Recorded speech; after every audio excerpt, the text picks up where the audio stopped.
Everyone thought Tay K was cooked when he caught a 55-year sentence in 2019, but the story only got crazier from there. And today we're breaking down why he got hit with another 80 years in prison. Back in 2019, Tay K got convicted of murder for killing a dude named Ethan Walker in 2016. But before the cops caught Tay K, he cut off his ankle monitor and ran off to San Antonio, Texas. Tay K didn't keep his head down and stay out of the spotlight though. Instead, he dropped his infamous track, The Race, and blew up like crazy while he was still on the run. And while Tay K was doing the race for killing Ethan Walker, he murdered another dude in San Antonio named Mark Saldivar. Mark Saldivar was a photographer who was supposed to be working with Tay K on a photo shoot. But when Mark Saldivar showed up to meet Tay K and his homies at a Chick-fil-A, Tay K tried to rob him. Mark Saldivar got out of the car and then jumped on the hood so he could kick the windshield, and that's when Tay K upped his strap and shot him. The feds eventually caught up to Tay K and arrested him again for the Ethan Walker murder. And a couple months later, he got hit with a capital murder charge for pulling the trigger on Mark Saldivar. Catching the case is bad enough, but capital murder is even worse because if you get convicted, then it's an automatic life sentence without the chance of parole. Tay K got convicted for killing Ethan Walker, and the judge handed down a 55-year sentence. But Tay K thought he still had a chance of coming home. In 2021, Tay K went on IG Live and had 40K people watching. Tay K said he had been writing a lot of new music since he had been locked up, and that he was working on coming home so he could release it. He told fans that there was a chance that he could get out on an appeal bond, but that's not how it went down. Before the murder trial for Mark Saldivar started, Tay K was having all kinds of drama behind bars. Back in 2019, the news broke that Tay K was trying to start his own prison gang called the Rugrats to go to war with a Hispanic gang called Prieto Tango Blast. The warden got tipped off about the plans and put Tay K in solitary confinement, and then reporters got a list of rules that the Rugrats are going to use called the Laws of Power. There were also rumors going around that Tay K had stabbed a prison guard, but the story was never confirmed. Then in February 2023, Tay K hopped on Twitter and said that one of the dudes on his cell block killed his cellmate with a food tray and stood on his head. Tay K still has some fans even though he had been locked up for years at that point, but even they started turning on him and calling him a snitch. Tay K was still trying to get out of prison, and he said he just needed one chance at adulthood. He was only 16 years old when the murders went down, and Tay K said if he was white, then the judge would have never given him 55 years over the situation.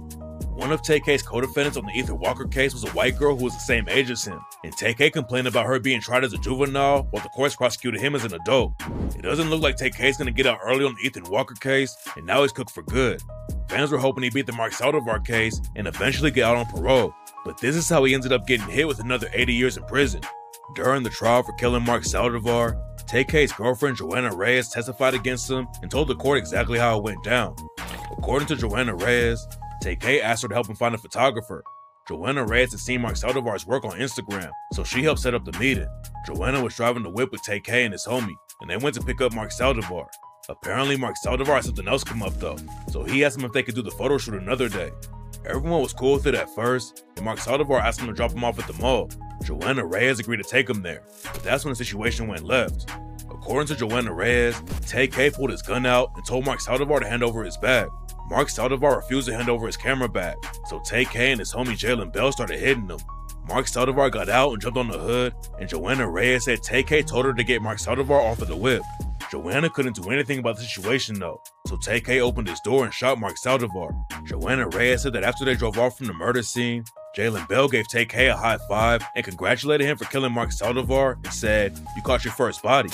Joanna Reyes took a plea deal for 10 years of probation after she agreed to testify against Tay K, and she told the court the only reason she didn't go to the police immediately is because Tay K had threatened to kill her and her family. Joanna Reyes' testimony helped put Tay K away for 80 years, but Tay K's own legal team heard him too. While Joanna Reyes was testifying, the judge had told the defense that they couldn't bring up anything bad about Mark Saldivar before they talked about it with her in the prosecution. According to reports, Mark Saldivar had some stuff in his bag that would have made him look really bad, and Tay K's defense team tried to bring it up and asked Joanna Reyes about it. The defense didn't talk about it with the judge and the prosecution first though, so the judge cleared the courtroom and told Tay K's lawyers that they better not let it happen again. Tay K's lawyers were trying to make it look like Mark Saldivar was a bad dude who sparked the whole situation, but the judge cut them off and told the jury to forget about what they had just heard. Tay K's sister Kayla Beverly tried to help him out and testified for the defense. Kayla told the court about all the abuse Tay K went through and said that Tay K and her went into foster care when she was 7 and he was 5 years old. According to Kayla, they ended up living with their dad for a while, and their dad would beat them with pieces of wood and even tie Tay K to an ironing board. Tamar was younger than me and he would cry. And just maybe they would think he was overdramatic, so they would tie him down to an ironing board, strap him down, like stuff like that. Kayla testified after Tay K was already found guilty, but Tay K's lawyers thought her testimony would help him with sentencing. The judge said that Tay K had a rough life, but he was still responsible for what he did. Tay K's sister Kayla said that everything started because they had to run away from home though. Tay K and her both ran away because her dad was beating them so much, and Kayla said that's how Tay K ended up in the streets. We had to run away. That's why all this shit happened, because it was not like even good when we came to our dad. You feel me? Like, not even like that. Like, a lot of dudes don't try with their kids and shit. Like, so I give my dad that. I'm not saying he's a terrible dad, but hey, bro, like, life was messed up. Like, we kind of like, it was abuse going on in our home. We had to leave. Before the Mark Saldivar trial started, Tay K's lawyers were worried about the jury bringing up Tay K's track The Race. The prosecutors in the Ethan Walker case used the lyrics and video against Tay K, and his lawyers didn't want people on the jury who already knew about the track. Tay K had been popping off a little bit before he dropped The Race, but that's the track that really made him famous. Killing Ethan Walker and then dropping that track while he was on the run put Tay K all over the headlines, and it's still one of the craziest situations the rap game has ever seen. Lil Yachty remixed the track and made it blow up even more. And in 2023, he posted a letter that Tay K sent him from prison.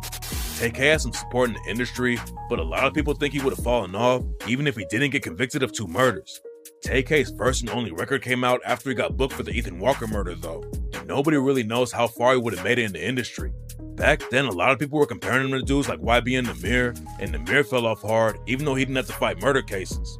Tay K's fans were hoping he'd get parole in the Ethan Walker case and start dropping new music, but now he's completely cooked. Tay K got lucky because the jury only convicted him of murder for killing Mark Saldivar instead of capital murder, which means that he might eventually get parole if he keeps his head down and stays out of trouble. But even in the best case, Tay K is going to be serving decades before they'll even think about letting him free again.